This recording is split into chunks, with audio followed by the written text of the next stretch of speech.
What's up everybody, Brick Sanchez here with another LEGO City update. And in this update I'll be discussing, as you can see in the video right here, the new Hogwarts area, or at least some updates to it. And I will be showing you the new harbor area as well. I will take a little turn here.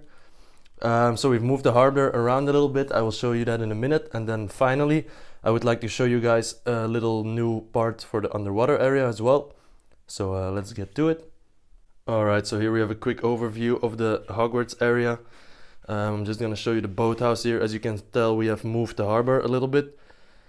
So it has moved back at least one base plate. So it used to come over here, and it used to be a little bit more to the left as well. So we have the gates here that open up for the harbor. So yeah, then as you can see, I just quickly put down the rest here. Alright, and then moving on with the Hogwarts area itself. As you can see, the latest changes have been this boathouse here. As you can see, I've made a stairway, and I've started with the first part of the rockwork, as you can see here. So we have a little bit of a cliff here, a little bit of a bigger cliff, followed by a little cave here. And I'm gonna turn on the lights really quick because I have some lights underneath here, which I want to show you guys. So I've turned on the lights, so I'll show you underneath the platform. As you can see, we have two tunnels in the making, and this platform is actually used just to make the train track go in a loop. So let's go underneath here. As you can see right now, I've just placed these Aragog and the Basilisk down here, but as you can see, we have this loop here, and this is a turning board, which I might want to use to make some Harry Potter scenes, so we can just have one half with one scene, the other half with another scene, so I can just turn it around like this. I think that would be pretty cool. And then out here we have the interior of the cave. As you can see, the materials that I've used to fill up the cave are just yellow bricks and some of those bigger bricks, which I'm not going to use probably. So that is from this side. But now what I want to do is fill this up out here as well. And I'm still thinking if I want to do it with using bricks, or if I want to have like a plate over here with like an opening out here to see this area, and then a small opening out here to see the inside of the cave. But yeah, I'm still gonna have to think about that, how we're gonna do that, so I'll see about that in the future. But yeah, see, the stairway leads up to here. It doesn't exactly match up with this courtyard down here, but that is because this courtyard and all of these castle pieces will be raised by about 5 or 6 bricks higher. So then we'll have the stair going up and then eventually meeting it right here. That would be perfect. But as you can see out here, we have what is supposed to be the viaduct. So what I'm going to build first is this viaduct here. As you can see, this is very small in comparison to my modified Great Hall, as well as the Great Tower, or I don't know, the Stairway Tower or whatever it's called. So I want to make it a bit bigger. Then I want to have the viaduct stand up or be taller down here. And then I want the rocks to go in here and in here like a triangle, to have some water running underneath the viaduct, to have maybe a waterfall down here as well. But we'll see about that. But so this I'm probably not even going to use, or I'm going to tear it apart for parts. We'll see about that. But so this is supposed to be a little bit higher, even more. So yeah.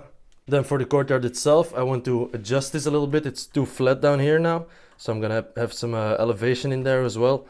Gonna see how we're gonna do that. It usually has like some peaks coming out of here. I might want to replace this curve with a few more of these. So shortening it by 2 studs, just to get that nicer effect. I like this effect of these arches, and this kind of abruptly stops that. So I think it would be a lot cleaner. And then I've started on the tower as well. As you can see, it doesn't have any windows for the moment, but I just put it like this. I'll show you in the back. It's pretty empty here, so it goes all the way around down here. But on the other side, it's kind of open still, as you can see. So I just wanted to place this to see if the height is good, or so let me know, guys, if you think the tower should be maybe 1 level higher or something. That might work. That might be cool. But I think for now the scale is pretty okay. And then the next building I have to do is this side building here, which is gonna be like the same shape, even though it's gonna be wider and it's gonna be taller as well, with this tower being a little bit taller as well in the back. And this is probably just gonna go away or in the back or somewhere, because this tower, the new tower I'm gonna make of this, normally connects to that tower, so I want to make that as well. And then for the rest, the astronomy tower, I'm also gonna put it a lot higher, so we'll see how that goes. I still need some parts for that as well. But yeah, now I've also placed this clock tower down here. And I know this isn't the position of the movie because a lot of stuff that I'm gonna put in here, as you can see down here, we have the Hagrid's hut. It's not it's not movie accurate. So normally Hagrid's hut is behind there, as well as this clock tower should normally be facing this direction. But for my layout, I thought it would be stupid to have it there because it's not visible then, and I think out here would be pretty cool as well. Then I still have some room here to make another little courtyard, or maybe even the start of that wooden bridge. I think that would be cool as well. And eventually I would love to have in the back a little bit of a mountain, a little bit higher there, and then have the owlery on there, because I think it would look very cool from this angle to have the owlery in the back there. So, but yeah, so we have the Whomping Willow down here as well. Now this normally has like a little entrance here, so I might make this a little bit higher as well. First I wanted to make this this hole go underneath here, so you could have somebody falling into that cave. I might take a look at that, maybe place it a bit more over here so it has a little bit of room to fall into. I'm gonna see about that, but either way. For the rest, I have this little grass area here with the Hagrid's hut on there, which I really like, and I just placed the tent there just for the sake of this video. It's not gonna stay there probably, but yeah, that's that. Alright, so now I would like to discuss some future plans here. We have some big plans coming up for this entire left section here. I would love to have it a bit more Harry Potter themed. As you can see, we got some buildings, the Burrow there, Privet Drive, King's Cross Station. So what I would love to do is, I would love to make a kind of English or British town or London town right here, using the Privet Drive and the second one that's coming up. I also want to use the King's Cross Station closed up out here, and then as well maybe that X mansion. Would love to put it somewhere. Right now it's the Hidden Side mansion, but either way.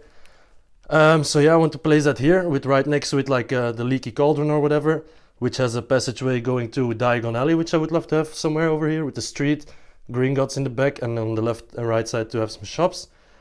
And right next to that I would love to have like a creepier part with the graveyard, transitioning into like a creepy forest, and then transitioning into the dark forest right here next to Hagrid's hut. As you can see, the Burrow I would also like to place somewhere, maybe next to Diagon Alley or something. I'm not sure where, but I think it would look a lot better. Because what we're gonna do now as well is I'm gonna have a new plank installed here. So I want to have a plank going from this street across to this street, but also going from here until about this modular, where this modular ends, about here somewhere. So it's not gonna be a whole lot of space that we're gonna add, but it will be a bit nicer. I think the city will look a lot fuller as well. And I will still have that standing hole in the back there, which will be about, I believe, maybe 60 by 60 centimeters. So. But I really like the city area for now. The bridge still has to go, but I would like to make it like a lot more Harry Potter themed, because I really like that as well. And for now it's kind of mixed up, but I would love to have it like separated and like in sections and stuff. So we'll see about that, because this road might change then depending on the plank and stuff. So we'll see how that goes. That's for a future video. But yeah. Okay, now so those were the future plans. Now I'm going to show you a few changes here in the underwater area. As you can see, we have this boat here with this cage coming down, and behind that cage you can see the latest addition here. As you can see, that is the Lego Sphinx Surprise Sphinx, and it's actually a copy, because I have the original one down here, as you can see. So that's the original Sphinx with its coloring, but I wanted to make it like a ruin down here. So I just made it in a light blue, light gray and dark gray. So it looks like the colors wore off or whatever, and it looks like it's been there for a few thousand years. The Sphinx is also the oldest monument, I think, so far. Besides Göbekli Tepe in Turkey now. So the Sphinx should be here longer than those other temples, and so that's why I made it. And I still had that base plate, so I thought it would be pretty cool to have it. Now I still need some more underwater greenery and stuff to go on it, but I think it looks pretty cool for now. Alright, and so another little detail on the Sphinx here. As you can see, we have the columns there. We have a low one and a bit of a higher one, and on the original set, as you can see, we have those as well. And now on the ruin here, you can tell that the back one out there has broken off. This one is still intact, but the back portion there is broken off. So I really like that. I also gave the Sphinx some chopped off pieces, so it looks like some rocks came off or whatever. Now I've ordered a red light kit, just a red light. I want to put it in the tomb of the Sphinx, maybe with that skeleton coming out of it or whatever, just to give it that that magical Egyptian touch there. So yeah, that's all of the changes in this small update here. I'm really happy with the new Hogwarts area here, especially that rock facade. I've also made that cave to save some bricks and stuff. Now I can't wait to fill up the rest of it on the right side there. Now for this left side, I'm still not sure. I might even place a small little plate here, so I can also have some very steep rock facades here with using bricks. But that's gonna be parts intensive as well. So I don't know if I'm gonna do that, if I'm gonna make it brick built, or if I'm just gonna make a plate down here and just spray paint it like a gray and stuff. I'll see about that in the future. But yeah, let me know what you guys think. So subscribe. If you are subscribed, thanks a lot. If you're not, if you want to see the progress of the city, you can always just subscribe. Check out my Instagram as well. And I'll see you guys in the next video. Check out the rest of my updates as well to see what has changed already. And yeah, that's it guys. See you guys in the next video.